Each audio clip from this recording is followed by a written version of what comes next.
Ես ողջունում եմ մեր բոլոր ռադիո լսողներին եւ ռադիո դիտողներին։ Դուք դիտում եւ լսում եք Գործարար ալիքը, տաղավարում աշխատում Էլիանա Խաչատրյանը, ռազմավարական պլան տուրիզմ հաղորդաշարն է եթերում եւ առաջին խոսափողի մոտ է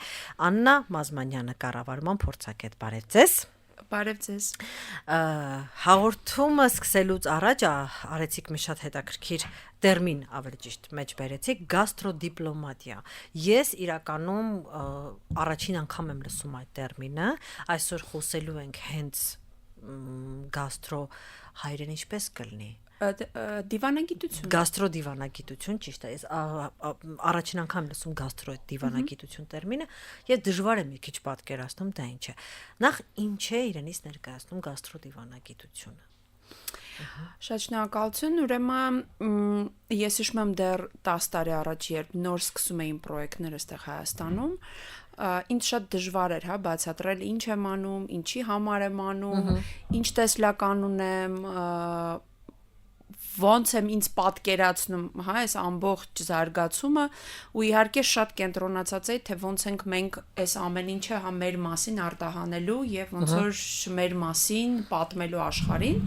ու մի շատ խելացի կին ինձ ասաց, դե չեն հասկանում, որ դա հենց դիվանագիտությունն է, այդ փափուկ ուժն է, որը որ դու օգտագործում ես, այս պարագայում դու օգտագործում ես հենց մեր ազգային, թե խոհանոցը, թե ավանդույթները, որ ասենք բանավոտ իրականացնես այդ դիվանագիտությունը, այսինքն այդ փափուկ ուժի մի էլեմենտ է, որը որ տալիս է շատ եւ շատ առավելություններ, որտեվ բոլորս էլ մարդիկ ենք եւ դիվանագիտությունը արդյունավետ աշխատանք է այդ ոլորտում իր մեջ ներառում է այն մեծ բաղադրիչը, որ առաջերտին դու քո դիմացի այդ մարդու հետ, կարողանաս այդ մարդկային կապը ձևավորես։ Եվ շատ հաճախ եւ երևի թե մեծամասնությամբ այդ հարաբերությունները իրենք ձևավորվում են ինչ որ մի ասենք սեղանի շուրջ։ Այն ինչ մենք տեսնում ենք, այդ որ նստած են իրար առջև, այդ դիվանագիտական այդ հանդիպումները իհարկե տեղել է ինչ որ աշխատանք արվում, բայց մեծ մասը մնում է այդ կամերաներից դուրս եւ այդ հարաբերությունները իրենք ձևավորվում են պարզ ու մարդկային ինչ որ գործողությունների շուրջ։ Ինչ ուժեղ կողմեր ունի այս տեսակետից Հայաստանը եւ արդյոք օգտագործում է։ Միանգամից ասեմ, որ ոչ չի օգտագործում, շատ ընդունված էր ասել, որ առաջ մինչ անկախությունը հայերը գնում էին օրինակ Մոսկվա, կոնյակներով, դռներ էին բացում, հարցեր էին ինչ որ լուծում եւ այլն եւ այլն, դա էլ է ինչ որ էլեմենտ, որ դու կարող կամ գալիս էին ստեղ Երևան, իրենց շատ լավ ընդունում էին, այո, այն ժամանակ այդ գործողություններով երևի թե կարելի էր, ինչ որ լուրջ հարցերի շուրջ ունենալ եւ քննարկում եւ ստանալ ինչ որ լավ լուծումներ, ի օգուտ քո պետության կամ քո կազմակերպությունը եւ այլն, բայց այդ ժամանակները շատ վաղուց անցել են ու այդ մարդիկ, ովքեր առաջ այդ մի շիշով, ինչ որ բան էին լուծում, հարց էին լուծում, այդ մարդիկ արդեն ուրիշ են։ Չեմ ասում, որ դա հնարավոր չի, բայց միջև այդ շատ լուրջ աշխատանք պետք է արվի ու առաջի հերթին, որ դու ինքդ իմանաս, դու ինչ ես քո մասին, պատմել, այսինքն դու որ գնում ես կամ այդ մարդուն ես, հրավիրում քո երկիր, ինչ ես ինչ ինստրումենտներ ես օգտագործում, որ իրան գրավես, այսպես ասած, իր ուշադրությունը, որ ինքը ճիշտ մեսիջներ ստանա, դու չես ստանում իրան գառնի գեղարդ ու ուտացնում, չգիտեմ, քյաբաբ ու դրանից հետո ակնկալում, որ ինքը ինչ-որ մեծ բան կարծիք պետք է ունենա, քո մասին։ Ճիշտ չենք կարողանում, ունենք բոլոր այդ ռեսուրսները, բայց չենք կարողանում ճիշտ գրագետ եւ բարձր մակարդակով այդ կարողանանք մեզ ճիշտ դրսևորենք։ Օրինակ ես շատ լավ հիշում եմ, որ եկել էր ինձ թվում է, որ Հորդանանի թակավորներ եկել ու ես հիշում եմ այդ պրոտոկոլային տենց մեծ ընթրիք էր ու առաջինը ինչ հա ես տեսա դրած էր բան թաբուլե ու հումուս հիմա հա առաջանում է հարց հիմա այդ մարդը 3 ժամ որ չի կերել այդ հումուսը իր պետությունից եկել այստեղ Հայաստան դուք իրան նորից իր առաջ դնում եք այդ նույն ուտելիքը ինչի համար ինձ թվում է որ ոչ մեկ նույնիսկ չի մտածել այդ ուղղությամբ այսինքն չի ասել լավ այս մարդը գալիս է հա ու ինչ երկրից է ինքը գալիս ինչը կլինի իրան հետաքրքիր հա ոնց կարող ենք մենք իրան ինչ որ բանով զարմացնենք ու նույն այդ ուտեստով իրան ինչ որ ճիշտ ինֆորմացիա փոխանցենք թե ով ենք մենք ինձ թվում է որ տենց նույնիսկ այդ պրոտոկոլային հա հարցերում բացարձակ չեն մտածում մարդիկ ինչ տպավորություն ենք մենք թողնելու էլ չասած բազմաթիվ շատ մեծ թերությունների որ թույլ են տալիս այդ պրոտոկոլային հանդիպումների ժամանակ միանշանակ համաձայն եմ ձեզ հետ որ չենք մտածել չեմ ասի բազմաթիվ, բայց ես էլ եմ հա նման պրոտոկոլային բախտե վիճակվել ինչ որ ընթրիքների մասնակցել, բայց այս օրինակ նույն հումուսի թաբուլեի մեջ ես երկակի մեսիջ եմ նաև տեսնում, օրինակ մի կողմից այո, մենք չենք մտածել դա դրա հետևանքն է, բայց ճիշտ դիվանագետը անգամ նույն թաբուլեն եւ հումուսը կարող էր օգտագործել, որ տեսեք, մենք էլ ենք ձեզ նման եւ նույնն ենք ուտում, այսինքն մեսիջը կամ ունենք համայնք ձեր մոտ, հա, եւ տեսեք մեզ հասել է, այսինքն ճիշտ օգտագործված, բայց չեմ կարծում, որ այդտեղ դա էր։ Հա, որ այդպես արվել է։ Փաթեթավորման մասին, հա, բառիս լայն իմաստով, ես հիշում եմ մի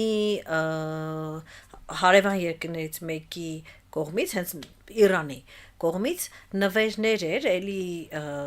պաշտոնյաների, փոքրիկ, սիմվոլիկ, զարդատուփի նման գեղեցիկ, հա, որը ներկայացնում է քեզ Պարսկաստանը իր բոլոր այդ մանրանկարչությամբ տուփի մեջ, մարդիկ ֆստախ էին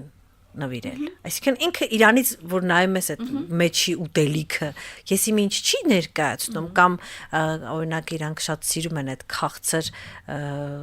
ցատակոչում է մեջ։ Հա, լոխումի նման, հա, էլի դա էլ են նվիրում։ Ինքը եսի ինչ չի դու դրանից ունես, դու էլ ունես, բայց ինքը այդ փոքր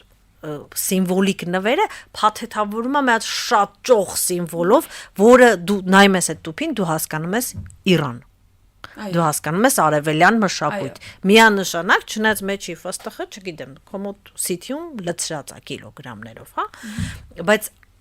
այդ անգամ այդ սիմվոլիկան ինքը եղանակ է փոխում, էլի։ Այո, շատ ուժեղ կարող է փոխի եղանակ, կգրավի, հա հիշվի, այդ մարդը այդ տուփը պահում է իր տանը կամ իր, չգիտեմ, հա, օրինակ բան աշխատատեղը ու տեսնում է ու հիշում է ու ինչ որ իր մոտ տենց դրական էմոցիաներ է, առավել եւս եթե դու օրինակ այդ նվերների, հա, եթե թեմայից խոսենք, եթե դու գիտես ում ես անում այդ նվերը եւ անում ես այսպես ասած պերսոնալիզացիա, այսինքն դու շատ կոնկրետ մարդուն իմանալով որ ունեք իրան դուր է գալիս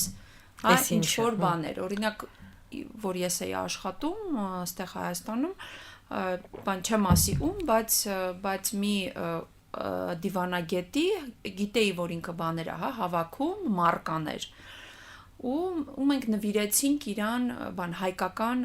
մարկաներ, այսինքն բան ոչ թե ստանդարտ ինչ որ դու ունես դրված, հա, նախարարությունում կամ ինչ որտեղ, այն որ տենց բոլորին ես նվիրում, այն նվիրեցինք հատուկ այդ մարկաները ու արդեն ես շատ վաղուց դա չեմ աշխատում, բայց երբ իրեն հա հանդիպում ինքը միշտ նշում է այ ես ձեր նվիրած մարկաները տենց հատուկ տեղ եմ դրել եւ այլն, այսինքն այդ էլ է շատ կարեւոր, իսկ ուտելիքը այն ամենապարս ինստրումենտն է, որը ես միշտ ասում եմ, որ առանց լեզու իմանալու կարող է շատ արագ մարդկանց հա միավորի, շատ արագ ու ես ինքս շատ տեղեր եղել եմ, երկրներ եղել եմ ու ոնց որ կապա հա ձևավորվել այդ մարդու հետ, հա որովհետև դուք իրար հետ հաց եք կիսել։ Հա ու այդ դրա մեջ շատ խորը իմաստ կա հենց նույնիսկ մեր բառերի, որ մենք օգտագործում ենք, իրար հետ որ դու կիսում ես հաց, արդեն ինչ որ այլ կապա ձևավորվում։ Ես ճիշտ եմ հասկանում, որ Հայաստանում առհասարակ, որտեվ տեսեք դուք ինչքան խոսում եք, ես հասկանում եմ, որ բացի նրանից, որ դիվանագիտական դաշտում մենք ունենք խնդիրներ, նոր սերունդը մի քիչ ավելի քիչ զգայուն է նման ժեստերի նկատմամբ, որքան ես եմ հասկանում, բայց բացի դրանից մենք նաև ունենք ֆունդամենտալ խնդիր։ Հայկական խոհանոց կոչվածը շատ լղոզված երևույթ է։ Գոնե առաջին հայացքից կարող է ինչ-որ մասնագետներ կան, ովքեր հստակ գիտեն որտեղ է սկսվում եւ որտեղ է վերջանում, բայց լայն հասարակությանը դա մի քիչ հասու չէ, որ ասես նկարագրեք հայկական խոհանոցը սկզբից այդ խորոված բան եւ այլն, հետո սպաս կհիշենք, ինչ-որ մեկը եթե ինչ-որ գյուղից է, ինչ-որ գյուղի սպეციფიկ բաներ կհիշի, բայց այդ ինչ-որ համապարփակ պատկերացումը, որ օրինակ վրացական խոհանոցի դեպքում կա, կարծես թե մեզ մոտ չկա։ Ինձ դժվար է այդ հարցին, հա, պատասխանել այն առումով, որ իմ համար բան լղոզված չի, որտեվ հա ոնց ասեցիք, ես ուրիշ հայացքով եմ նայում եւ ավել ասեմ ամեն մի մեր մարզին եմ ուրիշ հայացքով նայում, հա, որտեվ ես շատ լավ պատկերացնում եմ ինչ են ուտում, ինչի են ուտում, երբ են ուտում, ոնց եւ այլն։ Այո, մենք ունենք այդ խնդիրը, հա։ Օրինակ այդ տարածումը, հա, որ ասեցիք, օրինակ վրացականը կամ իտալականը շատ լավ օրինակ է, չէ՞։ Հա։ Կա պացա, բան, պիցա, կա պիցա ու պաստա։ Ու շատ արագ տարածվել է աշխարհով։ Մեկ արդեն դա կարևոր չէ թե ինչ որակի է, ճիշտ է պատրաստված թե ոչ, բայց այսինքն կան այդ ուտեստները շատ արագ տարածվում են, հա, աշխարհով մեկ շատ հեշտ կարող է ինչ որ մեկը, հա, բացի ռեստորան, նույնիսկ եթե ինքը իտալացի չի, ու դնի իտալական այդ ուտեստները ու դա աշխատելու է ամեն դեպքում։ Մեր խոհանոցի հետ այո ավելի բարդ է աշխատել, բայց դրա համար ուղղակի պետքա որ մասնագետները վերհանեն, չգիտեմ, 5-ից 10 ուտեստ ու կարողանանք ճիշտ աշխատանք կատարենք, որ մեր վրա նայեն, հա, ասենք ոչ թե մենակ այդ տոլմայով, որը որ անընդհատ բազմաթիվ վեճեր հա առաջացնում, ինչը բանը նորմալ է։ Բայց որ դու օրինակ գվեր ես հանում ղափաման, հա, ու դու կարողանում ես ճիշտ մատուցես ու ճիշտ բացատրես թե բառը, թե ավանդույթը, թե տարվա որ ժամանակ են կերել, ինչի համար են կերել ու կարողանում ես դա ոնց որ արտահանես, էլի կարող է դա լինի, որովհետև շատ յուրահատուկ է, հա, տենց յուրահատուկ բաներով, բայց պարզ, որը ամենտեղ կարելի է, հա, պատրաստել, մենք կարող ենք դա անել, արտահանել ու շատ հաճախ, օրինակ, որ գնում ես, հա, հայկական ինչ-որ բան ռեստորաններ, հա, աշխարհով մեկ, կամ արևելյան, հա, խոհանոցա այնտեղ, հա, որովհետև այն մարդիկ, ովքեր որ բացել են,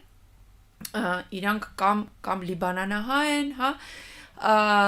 կամ մեծ էլեմենտներ կա հենց այդ վրացական, այսինքն անպայման կա փխալի, անպայման կա այդ ռոլերը, բան բատրջանի եւ այլն։ Հա ու դա բերում է այդ բանից, օրինակ հիշում եմ, որ Ռուսաստանում մի ծանոթելի գոլեգա ասեց, վայ շատ եմ սիրում ձեր խոհանոցը, ու սկսեց թվել խինկալի, խաչապուրի։ Ես գլխով էի անում, որտեղ շատ երկար է բացատրել, որ հայկական չի խաչապուրին, էլի։ Այո, ու շատ օրինակ Ռուսաստանում արմյանսկը բան կուխնյա, դա կավկասկա կուխնյա, շատ դժվար է իրանց բան բացատրել, որ մենք ընդհանրապես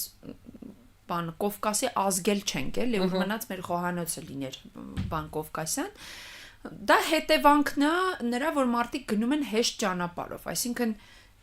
հեշտ է, գնում են տենց ալիքի տակ, որ բան Կավկասկը բան կուխնյա ու տենց ոնց որ տենց ավելի հեշտ է։ Օրինակ հիմա բան մեր ռեստորաններում ինչ որ անվանումներ ճիշտ չեն օգտագործում իմ կարծիքով եւ այլ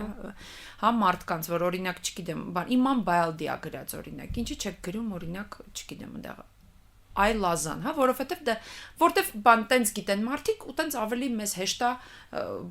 ասենք դա վաճառել, բայց հենց այդ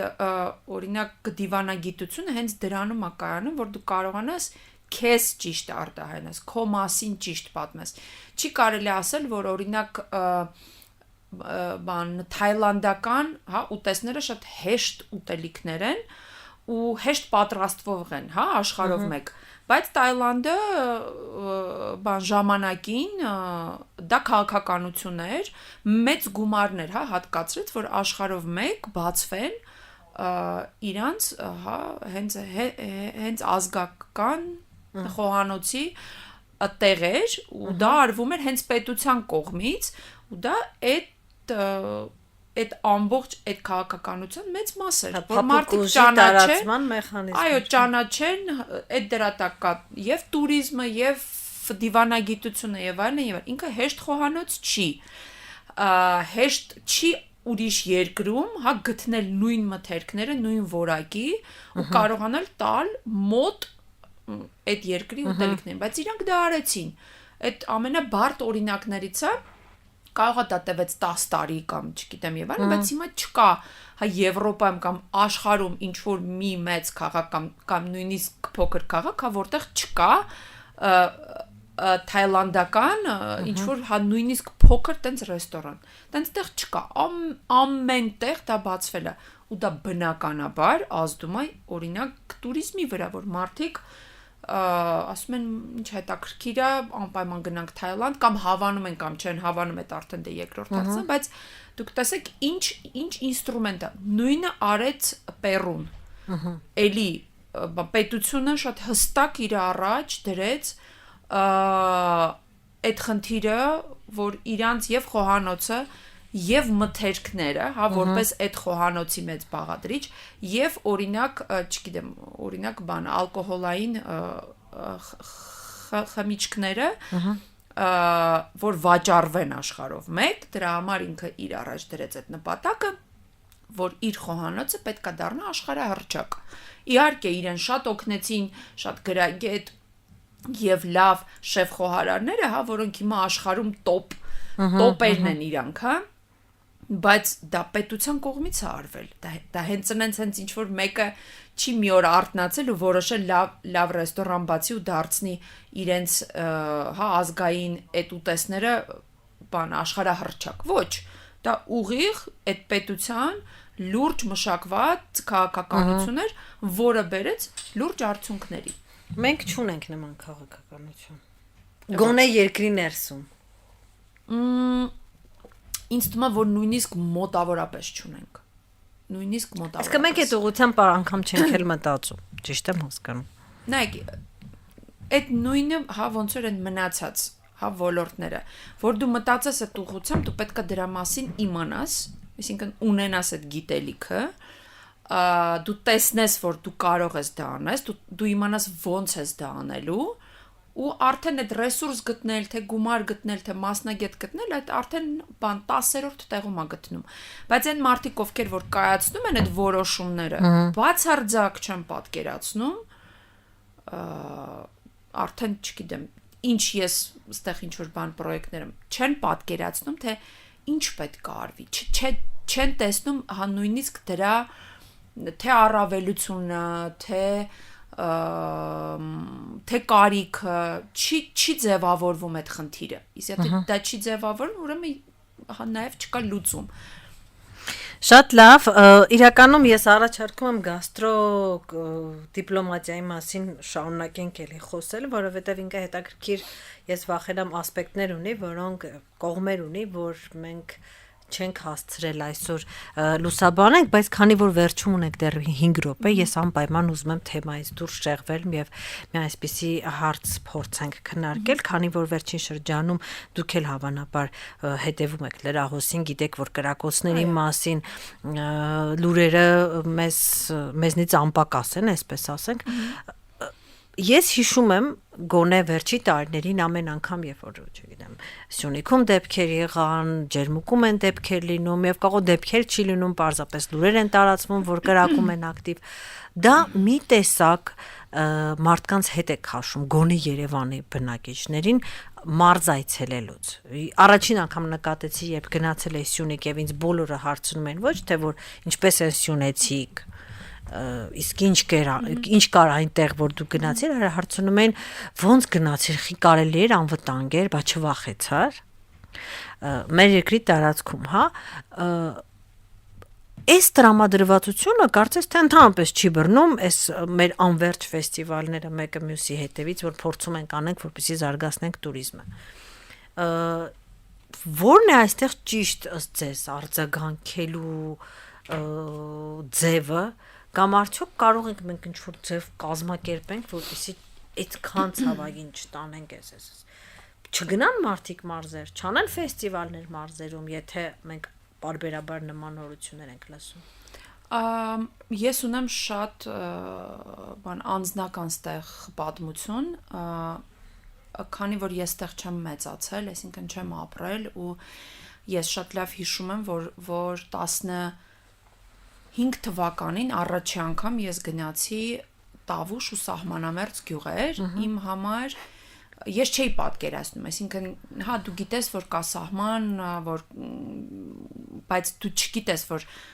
շատ մոտ այդ սահմանին ապրում են հա մարդիկ, կան երեխաներ, այդ երեխաները ասես դուրս են գալիս ու խաղում են հենց այդտեղ, ու դեմքը մեր թշնամիների դու դեմքով տեսնում ես այդքան մոտ է այդ սահմանը։ Ասեմ անկեղծ որ առաջի անգամ ես որ գնացի ինձ տենց տարան տենց մեքենայով շատ ավելի մոտ կետի ու ես դուրս չեկա մեքենայից ու հետո որ եկա քաղաք ինքս ինձ ասում եմ լավ դու չես ամաչում այսինքն այդ մարդիկ այդտեղ ապրում են հա երեխա են ունենում երեխեքը գնում են այդտեղ դպրոց իրանք այդտեղ ապրում են ես դու տենց բան ասենք Մոսկվայից եկել ես մի հատ էլ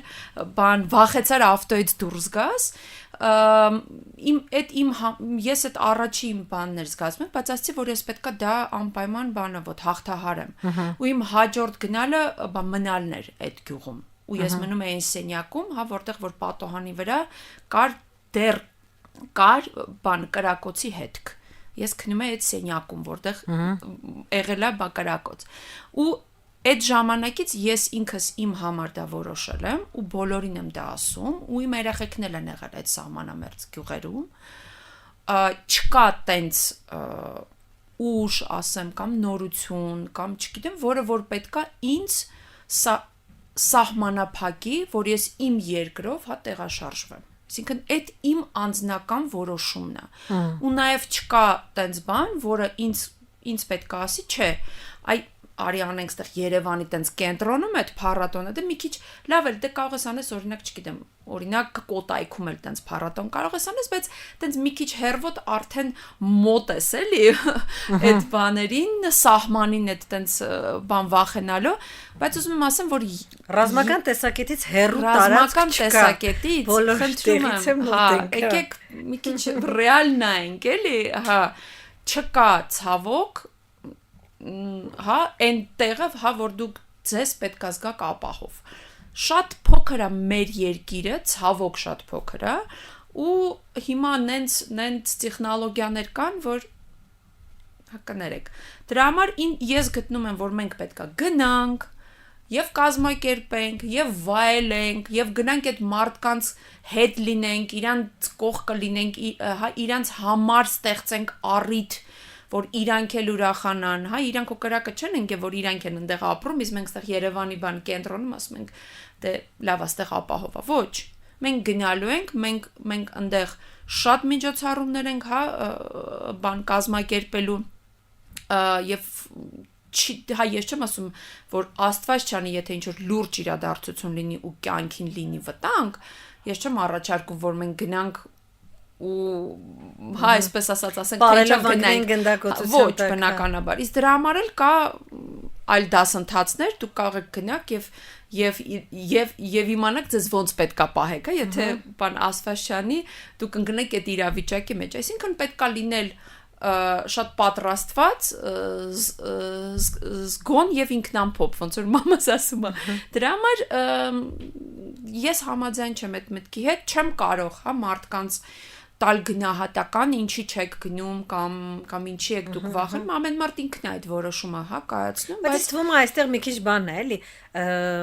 ինչպես պատերազմի ժամանակը, չէ, ասում են խրամատի մեջ այդքան վախենալու չի, ինչքան նորությունները կարդալիս։ Հա, եթե դու դուրս ես գալիս գնում ես այդ իրավիճակի մեջ ես ընկնում, մտնում ես մարդ, տեսնում ես, որ ամեն ինչ այդքան ահասար սուր չի, ինչպես նորություններն են նկարագրում, մի տեսակ աշխարհը էլ անդլայնվում, իրավիճակն էլ է սկսում ուրիշ տեղից նայել։ Այո, այստեղ երկու կողման է, նայեք, այն որ կան կրակոցներ, չի կարելի հա դրան անլուրջ վերաբերել։ Իհարկե։ Էդ էլ է շատ կարևոր, հա, որ ասում են, դե բան թիրախավորված չեն այդ կրակոցները, կներեք, դա կրակոցներ են։ Չէ, թիրախավորված չեն, իմ կարծիքով այդ եթե նա մի օր, ասենք, չգիտեմ, ադրբեջանցի զինվորը մի օր կրակի Հայաստանի ուղղությամբ, մի օր դեպի Լուսին, մի օր Իրան, մի օր Թուրքմեստան, մի օր էլի դեպի վեր, մի օր դեպի Բաքու, նոր կասեմ, որ խառը կրակում են, բայց եթե ինքը միայն Հայաստանի ուղղությամբ է կրակում, անկախ ամեն ինչից դա թիրախավորված կրակ է, ուր կպնի։ Այո, այդ առաջինը եւ երկրորդը այո տենց վախենալու չի ու ելի եմ ասում